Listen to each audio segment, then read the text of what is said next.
Hello, this is Michael Dean, and for the next hour I'll be reading from the August 19th issue of the Toronto Sun on the Niagara Frontier Radio Reading Service.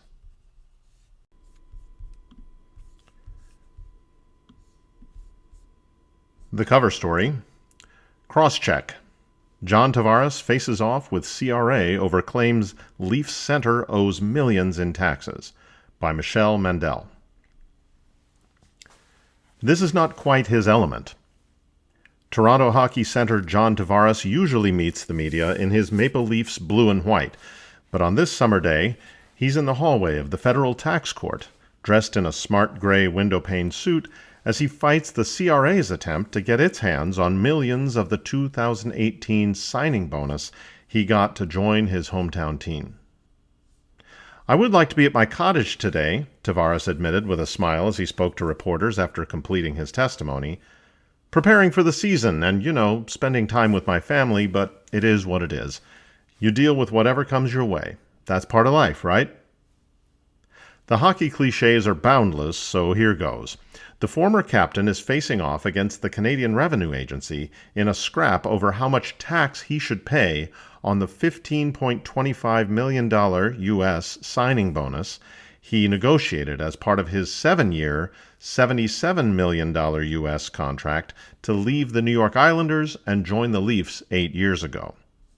Tavares argues the bonus was an inducement and taxable in Canada at a reduced 15% under the provision in the Canada-U.S. tax treaty that sets lower rates for inducements to attract artists, musicians, actors, and athletes. A U.S. resident at the time, he paid American taxes on the bonus as well. But the CRA contends it was really employment income and should be fully taxable at Canada's top marginal rate, meaning Tavares owes over $6.8 million plus $1.2 million in interest. "This is about the signing bonus," explained his KPMG tax lawyer, Justin Kutyan. "It's actually about who gets the tax. It's either Canada or the U.S., and obviously the minister thinks it's Canada's right to tax it. So we're here to help guide the court in the right direction associated with that." End quote. The implications go beyond Tavares and former Leaf Patrick Marleau, who was also reassessed. How many high-profile free agents will take their talents north of the border if they face this kind of tax burden? Now 35, Tavares told Judge J. Scott Bodie that he became a free agent at the age of 27, and he felt he owed it to himself to test the market and see what else was out there. He wanted a Stanley Cup contender, a lucrative pay package, and a lifestyle in which he and his soon-to-be wife could raise a family. His agent, Pat Brisson, organized a week of meetings. San Jose even sent their owner. He wasn't convinced he wanted to leave New York, he explained, but was swayed by the excitement other teams were showing. Tavares, who grew up in Oakville, was especially enticed by the Toronto pitch. He and his fiancée met with general manager Kyle Dubas a second time to discuss what they could expect if he came to play in this hockey-mad town. "It can be unique compared to all the other teams around the league, the added attention," he explained. "It's a lot." By June 29th, he was pretty sure he wanted to play in Toronto. He told his agent to begin negotiations. His line in the sand was $11 million a year for 7 years. The bargaining was intense and taking too long, so he picked up the phone and called Dubas himself. If he really wanted him, why wouldn't he pay him the $11 million? Dubas agreed. The details included the, quote, precaution, he said, of a hefty upfront signing bonus that, unlike the salary, gets paid despite lockouts or buyouts. After signing with Toronto, Tavares posted a photo of himself as a young boy sleeping under Leafs logo bed sheets and captioned it, "Not every day you can live a childhood dream." Whatever the outcome of his tax appeal, the former Leafs captain doesn't regret coming to Toronto. "The finance wasn't the only reason for signing," he said. "I think I knew I was in an amazing position. I'm in a very lucrative contract, regardless of what the ruling is. I don't have any regrets." End quote.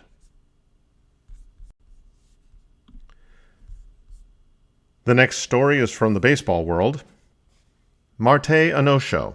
D-backs place him on restricted list. by Danette Wilford. Arizona Diamondbacks star Ketel Marte is back on the restricted list after he failed to show up for the team's game against the Boston Red Sox Monday night. The D-backs were forced to scramble to replace the all-star second baseman, whose absence and drama surrounding said absence may have been the reason, in part at least, that Arizona was hammered 11-1 at Fenway Park. "It's been a crazy day," ESPN reported manager Torey Lovullo telling reporters after the game. "All I know is that he's dealing with a personal issue. We're just trying to figure that out. He didn't show up today, and he was put on the restricted list. That's as much as I know right now.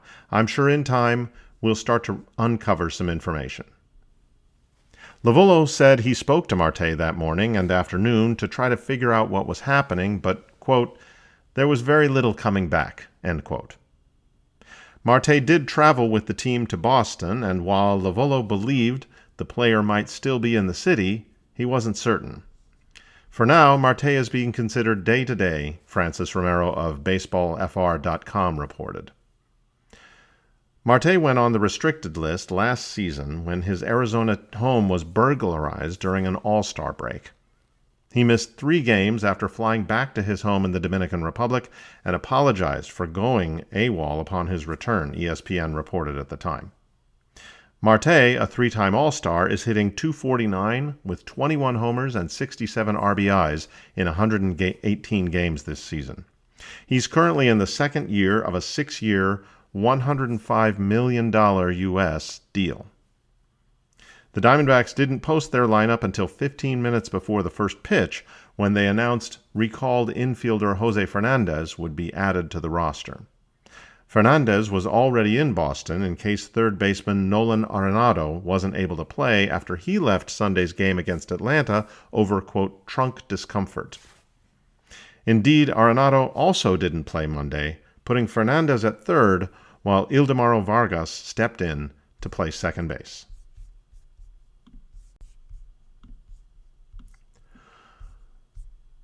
Big game gets a cherry on top. National Treasure Grapes boosts Hockey Night in Brampton by Joe Warmington. Although he's retired from going to the rink for games, it's safe to say that when it comes to the famous annual charity hockey matchup, Brampton has the coach in its corner. So does the William Osler Health System. "I'm glad to do it," Don Cherry said Tuesday after a visit from Hockey Night in Brampton organizers.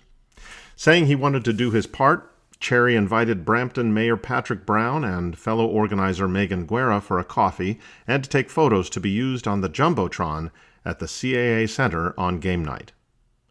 "I know he's going to get a huge applause," Brown said of the 92-year-old. "He's a national treasure, and people want him to know how they feel about him." The mayor had talked to Cherry's son, Tim, about Grapes coming to the game, which features NHL stars and alumni and has raised millions for the hospital. But Don still gets so many requests and made the decision last year to retire from public life, which included his popular Don Cherry's Grapevine podcast, which he did since leaving Hockey Night in Canada and Rogers in 2019. That said, he still likes to help when he can, particularly charities for Peel Regional Police and for hospitals. "The guy has done so much," Brown said. "He's such a legend." Wednesday's game will be filled with other legends as well. Mark Messier is coming out of retirement to play the current NHLers, Brown said Tuesday. Fellow Edmonton Oilers icon Paul Coffey is in too, as are Leafs goaltending great Curtis Joseph and former NHL star Ryan Getzlaf, and current players like Dylan Strome, Owen Power, and Morgan Riley. Team Riley will square off against Team Messier. "It's going to be a blast," Brown said. "Everybody is very excited."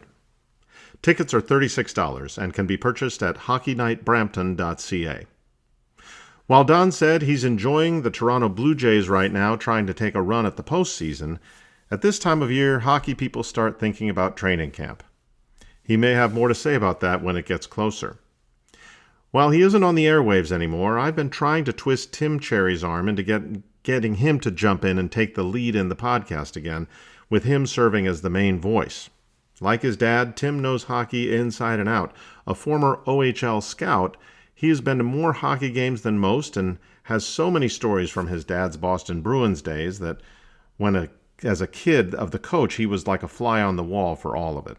Hopefully it happens, and maybe he could get some guest appearances from Don as well. It's always exciting to see Don, said Brown, who added that everybody who grew up on Coach's Corner feels the same way. It's true, and many are trying to right the wrong of how he was treated by Rogers on Remembrance Day in 2019. Premier Doug Ford dropped by this year to give the coach the Order of Ontario, and many are still working behind the scenes to get him the Order of Canada and into the Hockey Hall of Fame as a broadcaster or builder. It's hard to imagine any Canadian or anybody in hockey who has had a greater impact than Don Cherry. Brown said that's why he wanted to make sure the coach is honored at this game Wednesday.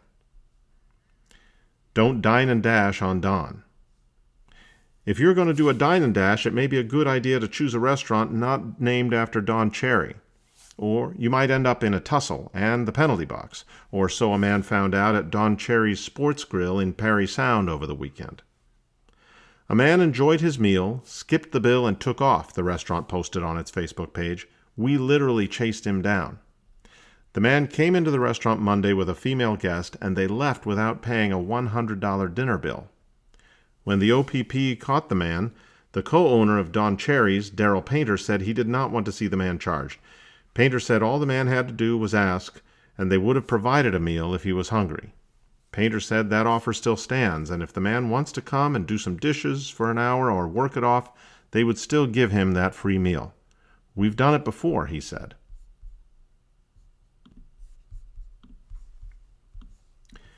"50% shades of gray. Will auto tariffs drop? Will bourbon go back on our shelves? We're stuck waiting." By Brian Lilly. Canada's political class hunkered down on Tuesday, preparing for what would come out of Washington, a potential 50% tariff on billions of dollars of Canadian exports. Throughout the day, CBC and CTV's news channels carried nonstop coverage of the tariff issue, examining it from every angle. On CNN and Fox, not a mention. As we obsess over the tariff issue, the Americans are barely noticing. Sure, the business media in the United States is paying attention. Josh Wingrove, who covers the White House for Bloomberg, noted on Tuesday afternoon that the White House was playing down any possibility of a deal. Still, a proposal was put on Trump's desk late in the day.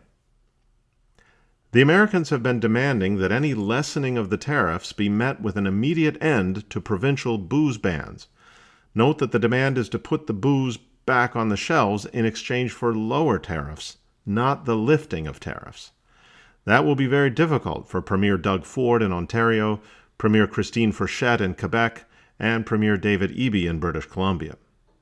All three have vowed to keep their respective booze bans in place while their industries are targeted by tariffs. It seems unlikely, though, that the Americans will fully lift tariffs on steel, aluminum, autos, and lumber. The Americans don't even want to discuss lumber at the moment. The Commerce Department in Washington is in the middle of a review of Canadian lumber practices, and that won't be complete until at least the fall. The Americans are highly unlikely to drop their tariffs on steel and aluminum. Last week, Trump's top trade negotiator, Jameson Greer, was praising tariffs, calling them a success story for America's steel industry. Quote, "Last year, we actually shipped more steel than Japan for the first time in decades, so this is working. We have new steel factories coming up. We have steel jobs expanding," Greer said. The real sticking point, though, is autos and booze. Premier Ford said last week, quote, "If we get a fair deal that will protect our steel sector, our auto sector, our forestry sector, agriculture sector, manufacturing sector, then we'd be more than happy to bring booze back on the shelf." End quote. As talks continued Tuesday, Reuters was reporting that the Americans had offered to reduce the auto tariffs from 25% to 15%. Will Doug Ford consider a drop to a 15% tariff on autos to be a fair deal? Most likely not. While the Americans are upset about the booze ban in 8 provinces, Alberta and Saskatchewan ended their bans in 2025, Ontario is the main concern. The province's liquor authority, the LCBO, is the largest purchaser of beverage alcohol in the world. Producers of California wines and Kentucky bourbon have lobbied hard to find a resolution that would see their products returned to the Canadian market. Unless Prime Minister Mark Carney pressures Ford to accept terms that are less than stellar, a 15% tariff won't cut it. There are ways to adjust the tariffs, tighten rules of origin, and increase American content requirements in Canadian-made vehicles that could get the effective tariff rate down to single digits, but even accepting that would signal the beginning of the end for one of Ontario's largest industries. If a deal isn't reached, then at midnight, the U.S. would be imposing 50% tariffs on $28 billion of Canadian goods, everything from hockey sticks to cement, alcohol to honey. The list of products facing tariffs isn't random. The Americans spent months examining the Canadian economy and selected products that would cause political pain in this country. Carney was scheduled to talk to Trump before the midnight deadline. Getting a reprieve isn't impossible, but Carney is in a very difficult spot.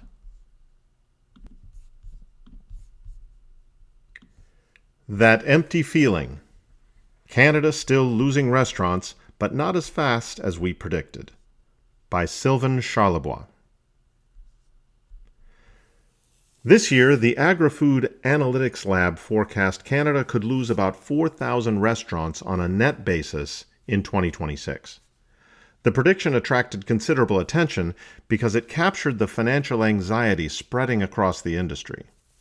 At mid-year, however, the evidence suggests the forecast was likely too pessimistic.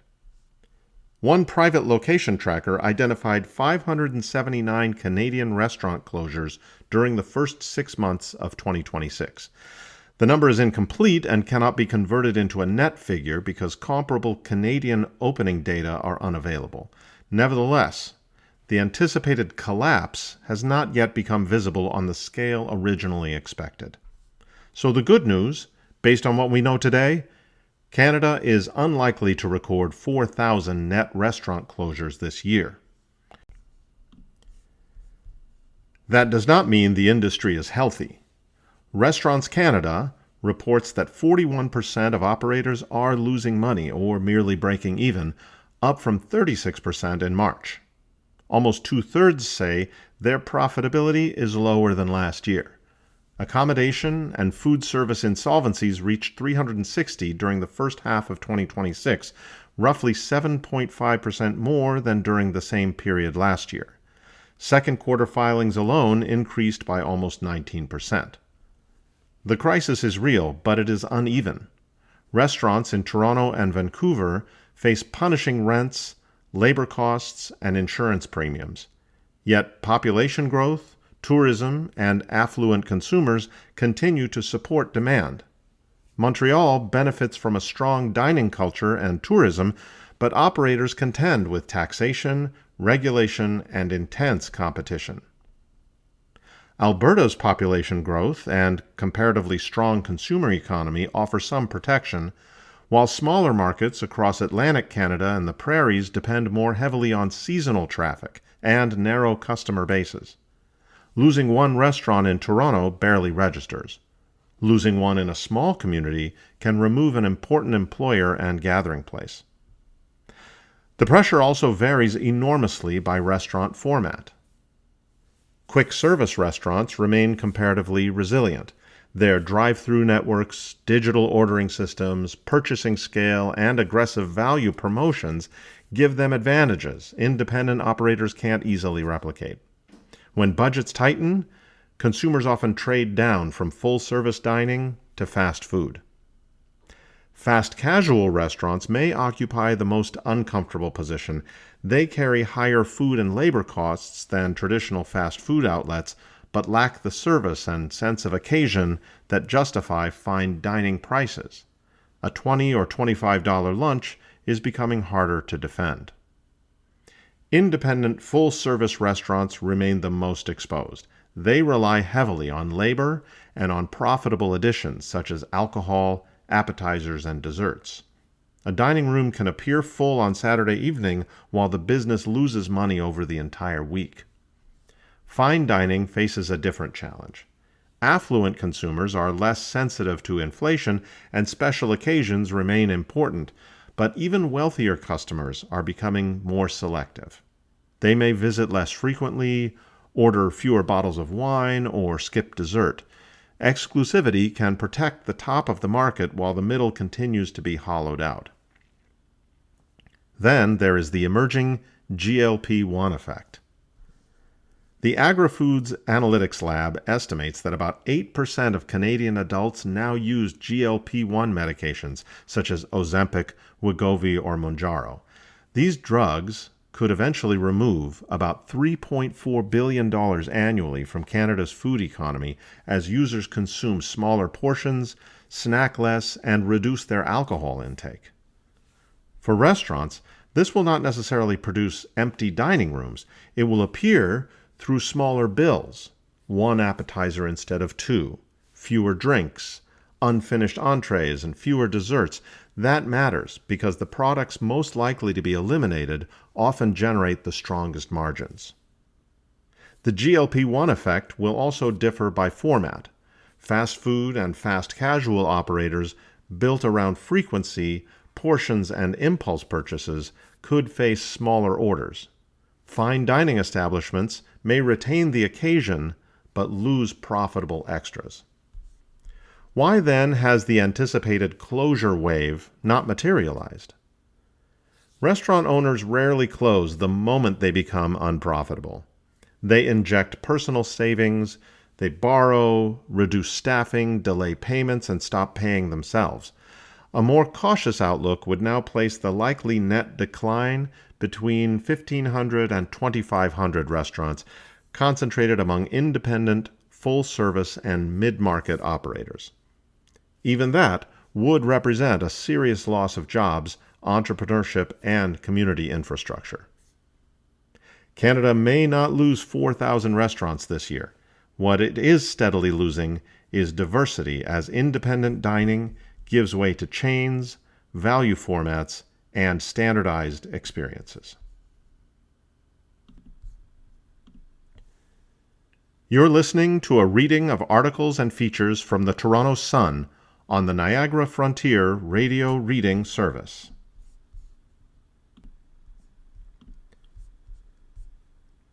Denied. Canadian with alleged terrorism links denied Panama entry by Brad Hunter.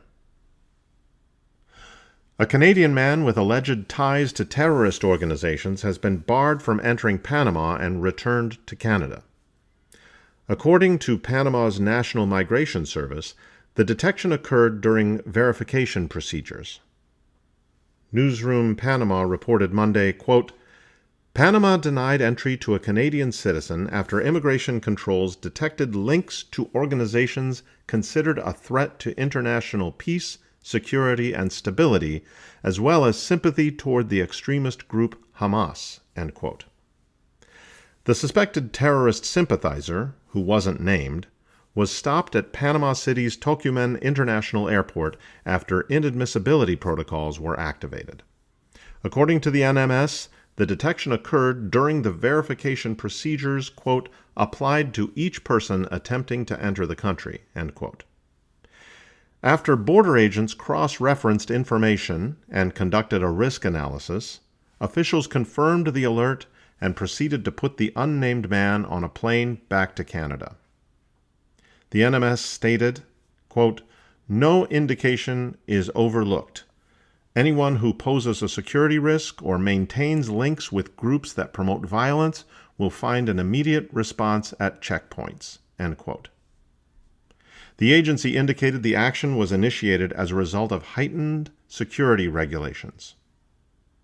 It wasn't clear where the man lives in Canada or his exact links to Hamas, which has been designated as a terrorist organization by the federal government. Hamas has been designated a terrorist entity in many Latin American countries, but maintains a shadowy presence. The area has, in the past, been more closely associated with clandestine activities by the Guards and Hezbollah. Still, Hamas maintains a diplomatic and financial presence.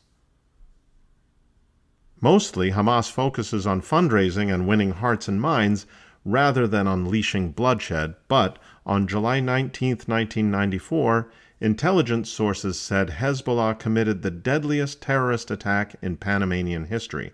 Hezbollah planted a bomb on Alas Chiricanas Flight 901, which exploded after takeoff from Colón, killing all 21 people on board. Among the dead were 12 members of the country's Jewish community.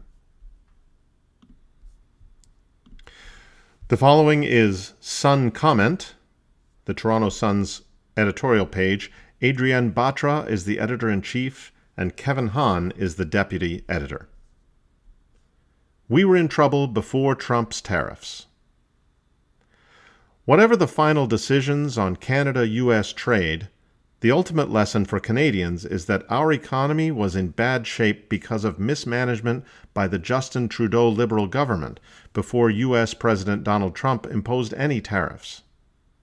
Prime Minister Mark Carney said it was when he was campaigning to be Liberal leader last year on February 25, 2025. Quote, "I want to be clear about the strength of our economy," Carney said during a leadership debate. "Our economy over the last 5 years has been driven by a big increase in the labor force, which was largely because of a surge in immigration that is now trying to be controlled, and by government spending that grew over 9% year after year after year, twice the rate of growth of our economy. So our economy was weak before we got to the point of these threats from President Trump." End quote. Carney said we can't control Trump's policies, only our own. The first lesson is that we must never again allow a federal government, as the Trudeau Liberals did, to recklessly hike immigration levels for political and ideological reasons, ignoring warnings from its own experts that it would put unsustainable pressure on Canada's housing market and healthcare system. The second is that we can never again allow a federal government, as the Trudeau government did, to increase the size and cost of government primarily as a wealth redistribution mechanism, as opposed to pursuing policies that encourage economic growth by the private sector. Even the Trudeau Liberals, after years of dismissing calls to reduce immigration as racist, had to admit they were wrong. On government spending, Carney may draw a distinction between public debt that pays for the operating cost of government and public debt that invests in infrastructure to grow the economy, but it's all debt that has to be paid back by taxpayers with interest. Trump's tariffs have made everything worse. But Carney told Canadians on October 8, 2025 in the House of Commons that he would get a better deal with Trump than the Canada-US-Mexico Agreement, CUSMA, on trade. Whatever happens, our first priority going forward is that we must become masters in our own economic house and not repeat past blunders.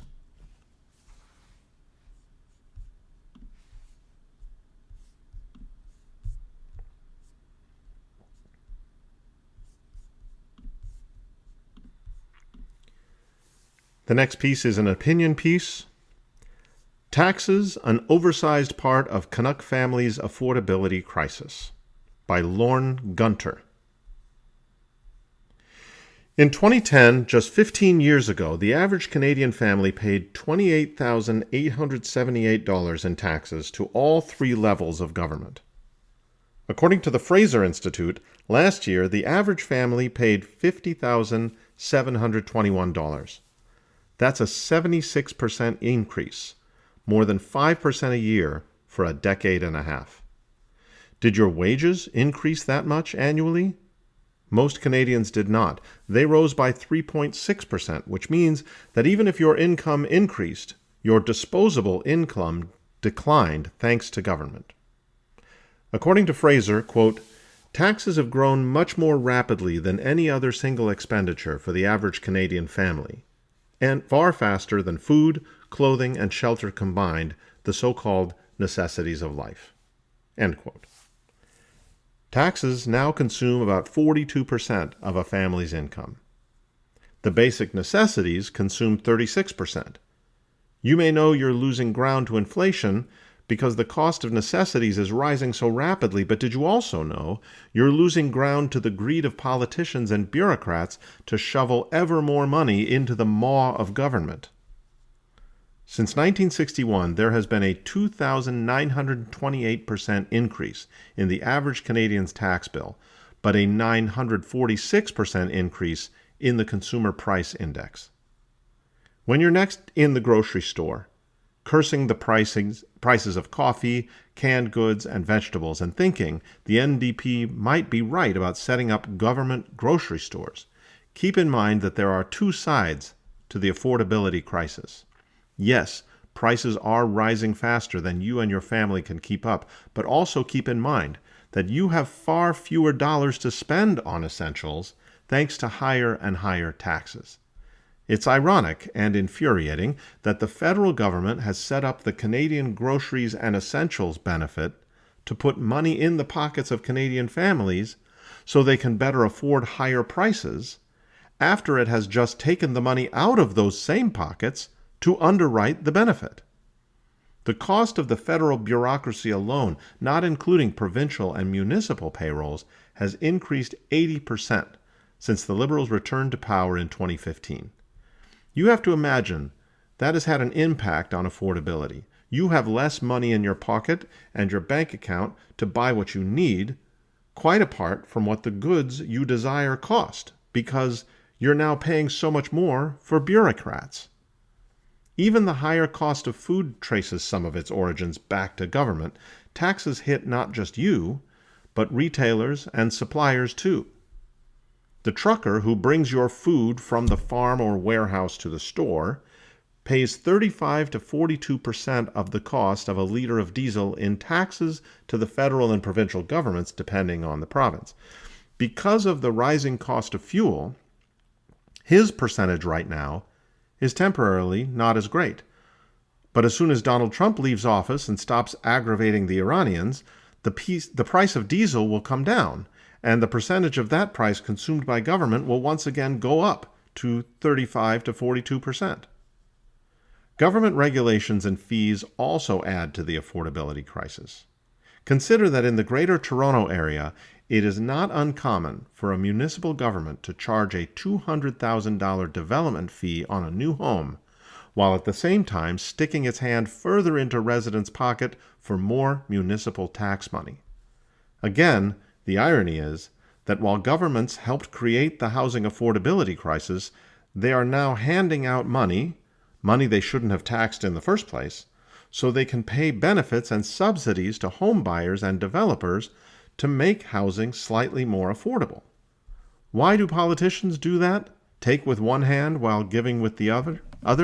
It's because they find cutting taxes very hard and giving subsidies very easy.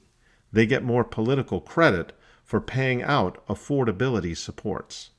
And they get away with it because we voters don't think of it as being bright.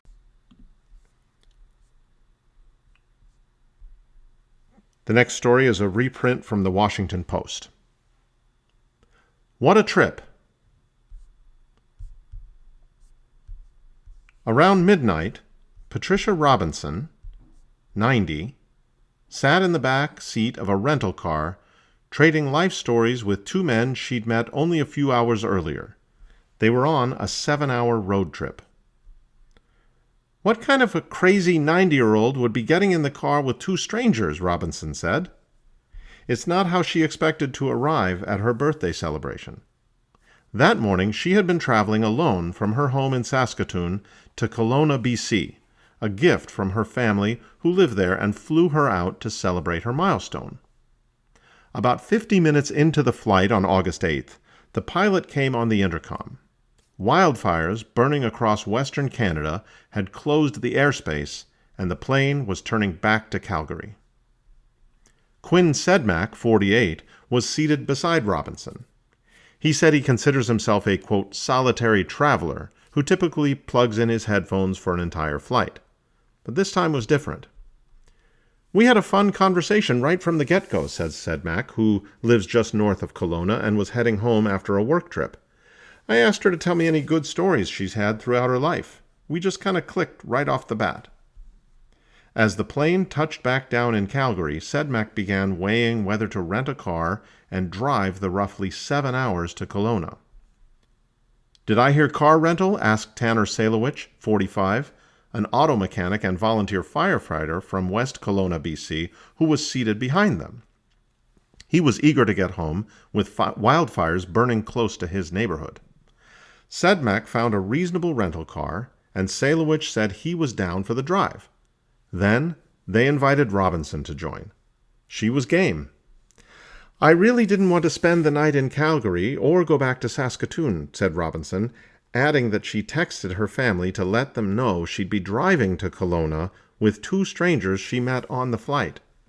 "It didn't even occur to me what they might think." Robinson said she didn't hesitate to get in the car with the 2 men. "I wasn't concerned about it at all," she said. "I just totally trusted them both. I had no qualms about it." After 9 decades of living, she continued, this experience was one of the highlights of her life. "When you sit back and look at it all," Robinson said, "it really is remarkable." End quote. Final spin. Music service Columbia House announces end to orders. By Gordon Anderson. This news will perhaps strike a sad chord with music consumers of a certain vintage. After 71 years in the entertainment business, Columbia House announced on its website that the company would stop receiving orders after September 15th. Columbia House was launched by Columbia Records back in 1955. The service was designed to help music lovers in rural or suburban areas who didn't have convenient access to a local music store. Customers could order records by mail and have them delivered straight to the proverbial front door. Membership often came with promo discounts if the subscriber promised to purchase a minimum number of regular-priced records within the first year, not including the cost of shipping and handling. Getting out from under the weight of membership was no small task either. Still, the company was a major player on the music scene for decades. By the mid-1990s, Columbia had more than 16 million members, accounting for more than 15% of CD sales in the United States. In the end, the digital age began a slow and steady decline for the company, with the rise of file-sharing services like Napster and LimeWire. After a series of ownership changes, Columbia House filed for bankruptcy in 2015. The company stopped offering its services to Canada back in 2010. After it stopped selling music to Americans in 2015, the company focused primarily on DVD and Blu-ray sales, but that section of the marketplace soon dried up with the advent of streaming services like Netflix, Amazon Prime, and Apple TV. Existing memberships and outstanding purchases will be honored as the business winds down. On the main page, the company is currently selling DVDs and books.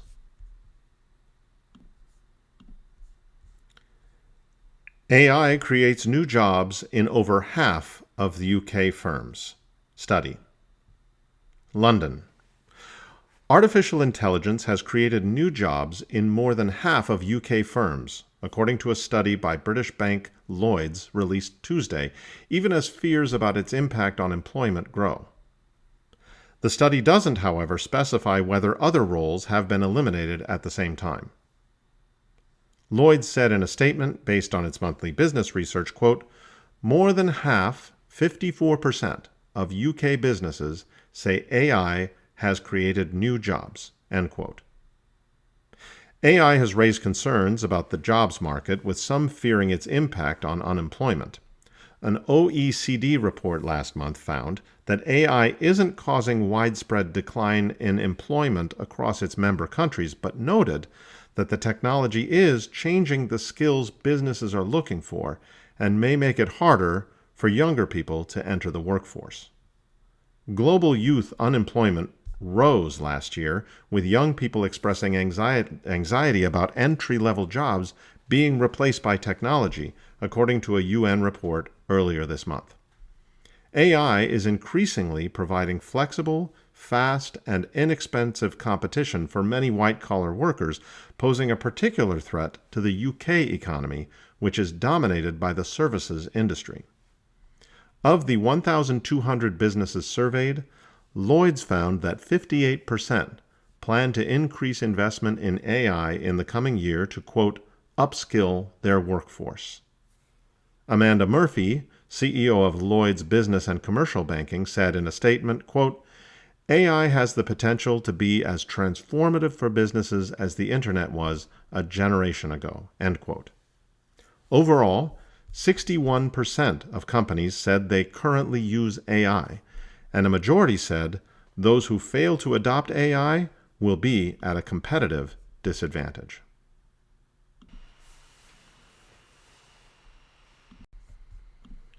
You're listening to a reading of articles and features from the Toronto Sun on the Niagara Frontier Radio Reading Service. Passage blocked.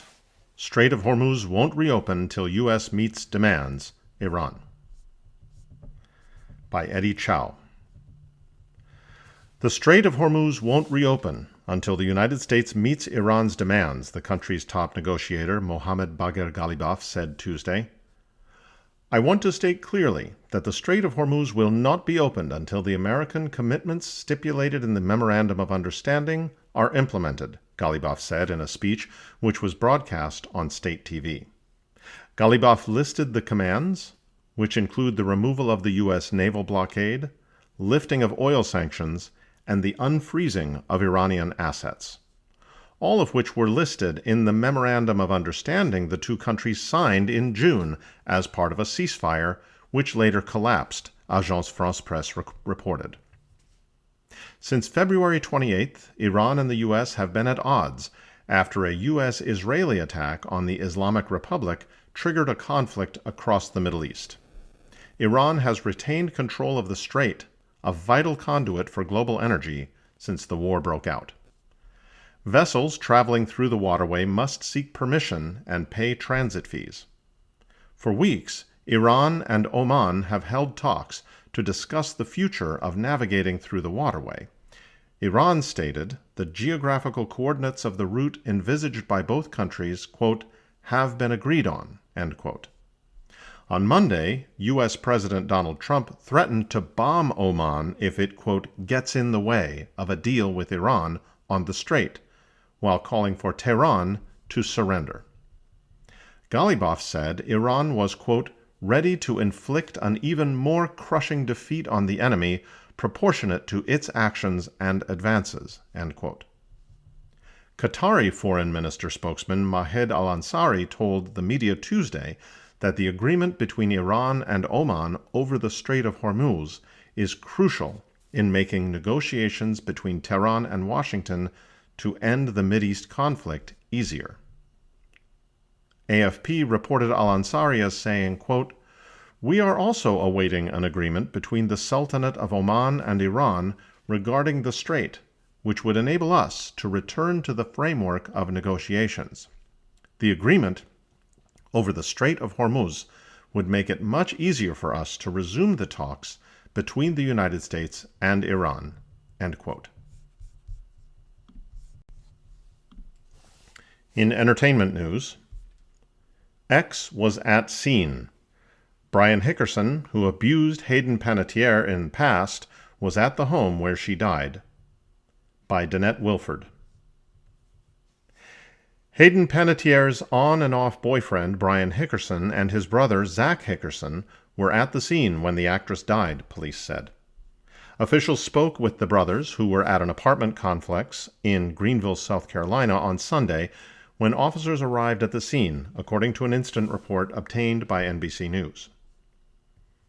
Police said in the report, quote, after EMS officially declared Hayden deceased, I escorted Zach and Brian out of the apartment. I observed Zach to be very emotional while EMS were working on Hayden. Brian did not become emotional until EMS declared her officially deceased, end quote. Zach told an officer at the scene that the victim, quote, was his brother's girlfriend. Brian provided officers with a bag of medication Panettiere was currently on, according to the report. Multiple medics performed life-saving measures on the unresponsive actress for an extended amount of time before she was pronounced dead. The redacted report also noted a search warrant had been executed, and there is security footage of all three individuals coming and going from the apartment. Police responded to reports of an unresponsive female, later identified as Panettiere, at a residence in South Carolina. The Nashville star was staying at the rental when she died Sunday. Her official cause of death is being investigated. She was 36. An autopsy report revealed there were no signs of trauma that could have contributed to the actress's death. The Greenville County Coroner's Office said in a statement, quote, "On August 16, 2026, at approximately 1:51 p.m., a 911 call was received regarding a reported cardiac arrest. First responders and emergency medical services arrived on scene and located a female in cardiac arrest.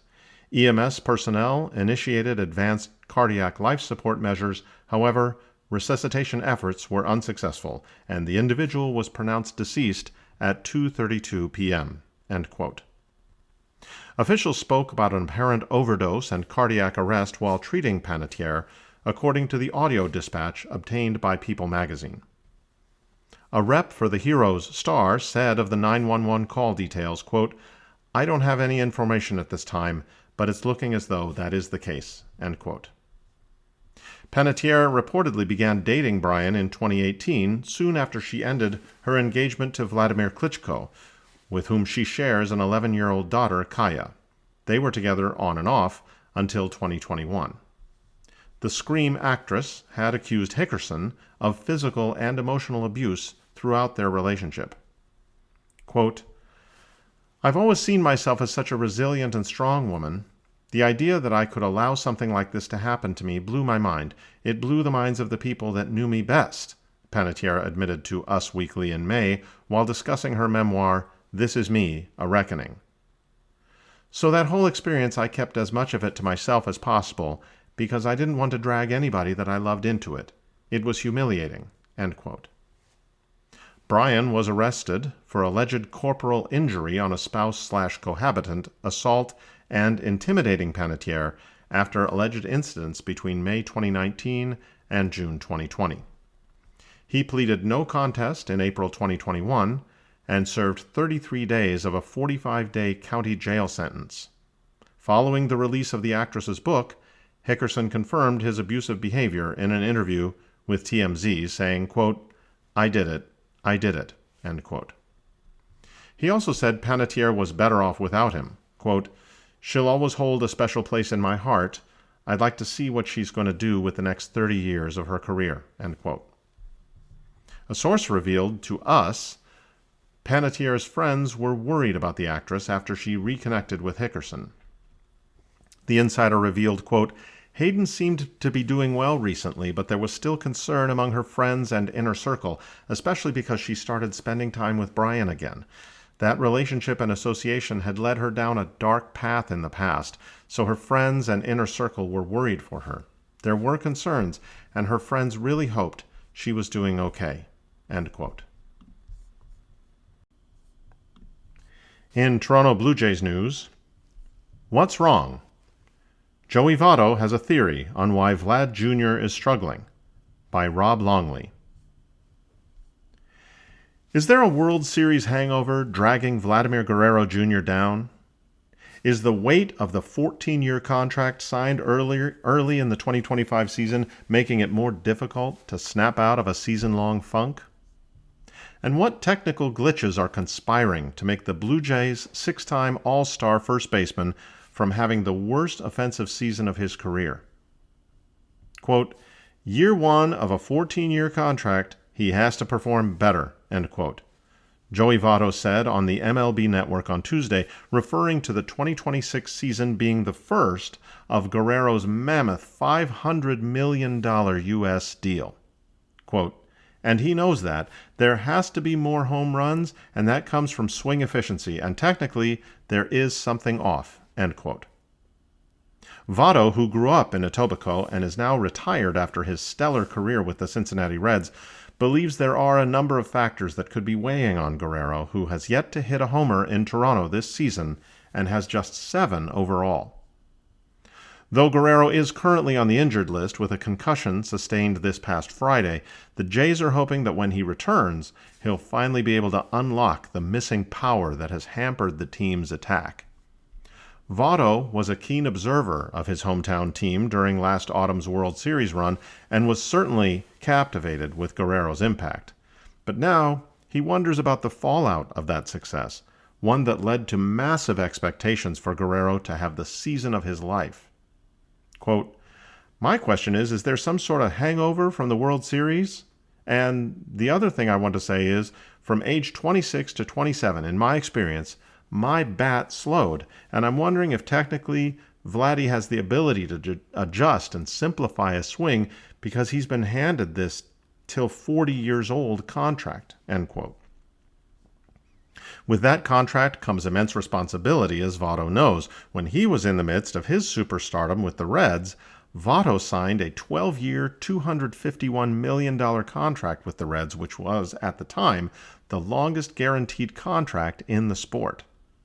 Quote, "When you get handed a 10-plus year contract, it's an immense responsibility for two reasons. First of all, obviously the relationship with the team, but you also have to think big picture. How do I perform with excellence at year 5, at year 8, at year 10, end quote. Votto was known as a studious hitter during his terrific career and makes it clear something is off with Vlad. There's something going on technically, obviously, Votto said. If the ball's not going over the fence, clearly it's showing up. The Etobicoke native attempted to explain it in a post on X earlier this week. Quote, "Watching the Blue Jays game, Vladdy's just not back-legging or back-hipping balls. His forward move is delaying his barrel from snapping in place. He sees the ball, knows it's drivable, but his move causes the bat to lag. Keeps him from getting the barrel to the target. Agree?" End quote. While Blue Jays hitting coaches no doubt have their own theories, there's certainly a consensus that something is off with a player expected to drive the offense.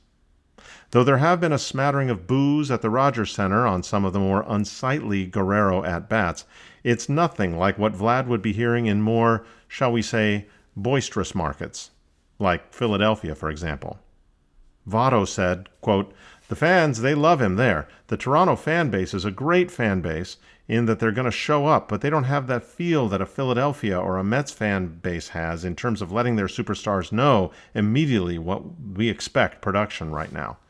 If he's in Philadelphia, his hands would be full right now," end quote. In other Blue Jays news, having a blast. Blue Jays erupt for 10 runs on 17 hits to crush Rays and keep pace in the wild card race, by Mike Gantner.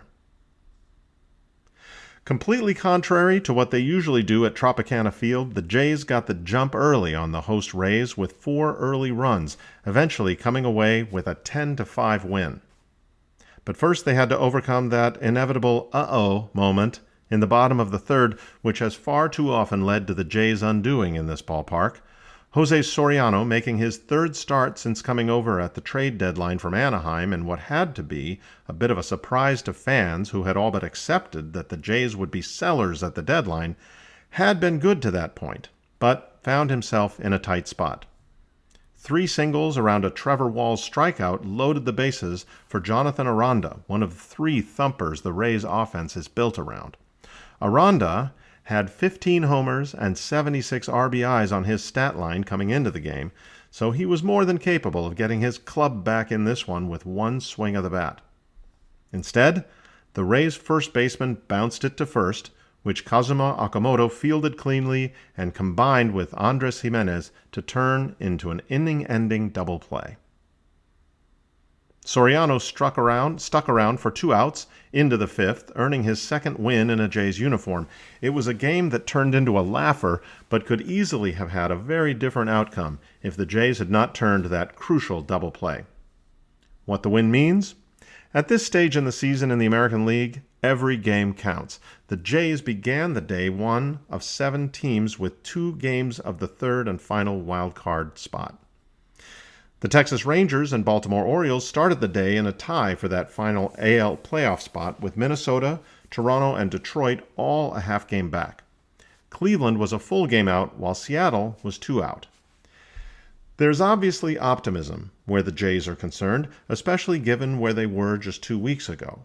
Getting back in the playoff conversation is an accomplishment, no question, but finishing the job and getting that final playoff spot is going to take some luck and a lot of good baseball with so many teams in the mix. All the Jays can control is what they do on the field. Tuesday's 10-5 win was them taking matters into their own hands in the best way. The Pirates did the Jays a favor by taking care of the Tigers, while the Yankees' win over Baltimore was a big help as well. The best thing the Jays can do is just keep winning. An offensive explosion. The Jays have had some issue in just about every facet of the game this year, but none has been more prevalent than the lack of offense, and more specifically, the lack of pop in the lineup. Even as the Jays have put together some wins of late to get back into the playoff race, it hasn't been due to an outbreak by the bats, but that wasn't the case on Tuesday. The Jays unleashed a 17-hit attack in St. Petersburg on Tuesday, 3 hits off their season high of 20. Better still, it came with some real thump, courtesy of Alejandro Kirk and another recently acquired Blue Jay in the ultra-versatile Josh Smith. Kirk had a 2-run homer in the third off Rays starter and loser, Nick Martinez, to put the Jays up 4-0. It was just Kirk's 6th homer of the year. 2 innings later, Okamoto, who moved over to first with Smith playing third, broke out of an 18-game homerless skid with his 25th of the year. The home run broke a tie with Eric Hinske for the most homers by a Blue Jays rookie. Then, for good measure, Smith, not known for his power, stepped up to the plate in the 7th and drilled his 3rd dinger of the year to boost the Jays to double digits in the game. The Jays did all of that with Vladdy Guerrero Jr. on the bench as he comes back from a concussion. Guerrero hasn't been the usual source of power he has been in the past, but the Jays would like to get his bat back in the lineup just the same. The Jays' everyday first baseman is making progress, and reports are favoring a return to the field as early as Saturday if there are no setbacks. Quick hits. The Rays have stolen more bases than any team in the AL this year and have stolen 16 bases against the Jays already this year. That ended last night, and we can't help but think it was the presence of Soriano on the mound that stopped the Rays in their tracks. Tampa had plenty of base runners with a 13-hit attack, but did not attempt a single stolen base. Another great sign was George Springer getting back in the offensive swing of things with a 3-hit night as the Jays' designated hitter. Right with him was Clement, who enjoyed a 3-hit night of his own and scored 3 runs.